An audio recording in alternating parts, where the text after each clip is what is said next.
এখন কিন্তু আসলে যুগ টেকনোলজির আমরা একজনের সাথে কানেক্টেড থাকতে চাই। আমি চাই যে আমাদের গোপালগঞ্জবাসী যারা আছেন তাদের প্রত্যেকের সাথে কানেক্ট হতে।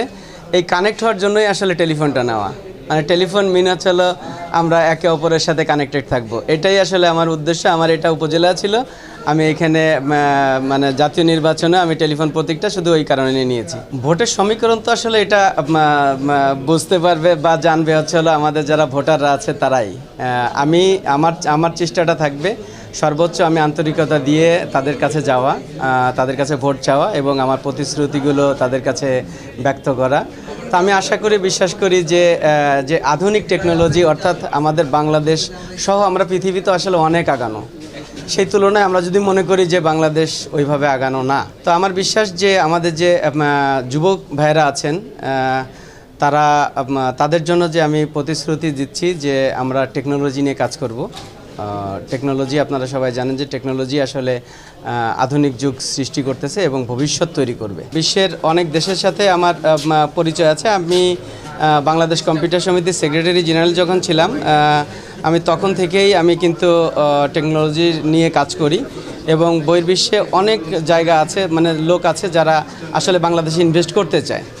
আপনারা জানবেন যে বাংলাদেশে আমরা যদি মনে করি যে খুব ছোট করে যদি ধরি, একেবারেই মানে নর্মাল লেভেলে আমরা যদি একজনকে 15,000 টাকা বেতন দেই, তাহলে কিন্তু গ্রামে যারা আছে, যারা নতুন যেমন এসএসসি পাস করছে বা এসএসসি বা সমমানা যারা পড়াশোনা করছে, তাদের যদি গ্রামে থেকে কাছাকাছি থেকে যদি 15,000 টাকা বেতন পায়, তাহলে কিন্তু তার কাছে আমি মনে করি অনেক বেতন। আর এটা যারা মানে কোম্পানি করবে তাদের কাছে কিন্তু খুবই অল্প বেতন। তো সেই কারণে এটা একটা লোভনীয় প্রস্তাব আমাদের গোপালগঞ্জে যদি আমরা করতে পারি, এবং গোপালগঞ্জে আপনারা জানেন যে অনেক ফাঁকা জায়গাও আছে, আমরা আশা করি এবং বিশ্বাস করি করতে পারবো। এটা মানে প্রতিশ্রুতির জন্য না, এটা করলে আসলে সবার জন্যই ভালো। বেসিক্যালি আমার যদি মনে হয় না যে খুব বেশি এরকম কিছু হবে বা হচ্ছে, কারণ প্রশাসন আমি দেখেছি অনেক স্ট্রং এবং প্রশাসনের যারা আছে তাদেরকে ধন্যবাদ দিতে চাই। আপনি যে কথাটা বললেন যে মানে একটা ইনসিডেন্ট হয়েছে, এটা আসলে মানে আমি মনে করি যে একেবারেই মানে বিচ্ছিন্ন একটা ঘটনা। এরকম ঘটনা আমি আশা করি যে পরবর্তীতে হবে না। আমার যাদের সাথে আমি নির্বাচন করতেছি, অর্থাৎ যারা ক্যান্ডিডেট আছেন, তাদেরকেও আমি বিনীত অনুরোধ করব, তাদের যারা কর্মী বা সমর্থক আছেন তারা যেন আসলে এরকম কোনো ঘটনা না ঘটায়। আমি সবসময় দেখেন, আপনারা চিন্তা করবেন যে নির্বাচন মানে কিন্তু একটা ঈদ আনন্দের মতো, আমাদের প্রত্যেকেই কিন্তু আমরা সম্পৃক্ত হয়ে যাই একে অপরের সাথে। আমি বিশ্বাস করি যে আমরা সবাই মিলে একসাথে কাজ করব, একসাথে থাকব। ভোট দেখ না যে যাকে ইচ্ছা, যার পছন্দের লোককে সে ভোট দিবে। কিন্তু আমি মনে করি যে এরকম মারামারি করা বা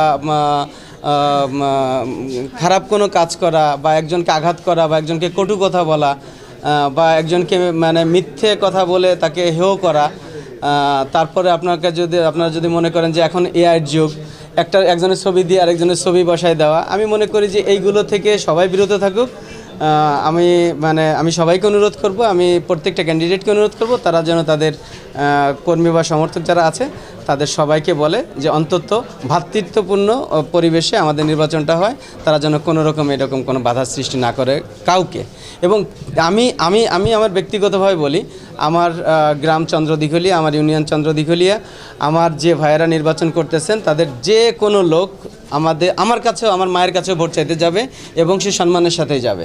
এবং আমি বিশ্বাস করি যে কেউ যার মানে যেখানেই যাক, সে যেন তার ভোটটা চাইতে পারে। ভোট নাগরিক অধিকার।